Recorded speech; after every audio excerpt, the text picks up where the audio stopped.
Election झालं विलक्षण. प्रचारात विकासाचा जय जयकार करण्यात आला.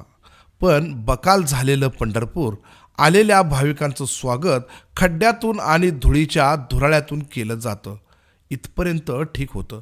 पण आता हेच खड्डे, चेंबरची उघडी झाकणं आता जीवावर उठले आहेत. आजही लाखो भाविक पंढरीत एस टी बसने येतात. मात्र याच एस टी स्टँडच्या बाहेर आले की अनेक मोठ्या भुयारी गटारींची अनेक लोखंडी झाकणे ही तुटलेली आहेत.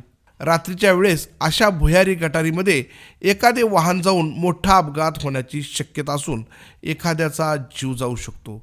यासाठी पंढरपूर नगरपालिकेने तात्काळ अशी झाकणं बसवण्याची मागणी नागरिकातून होत आहे. पंढरपूरचा सुजन नागरिक संतोष कांबळे आहे माझं नाव. तर इष्ट डेपो आहे इथं बाजूला. तर ह्या रोड मोठा रहदारीचा रोड आहे. तर इथं चेंबर फुटलेला आहे. तर ह्या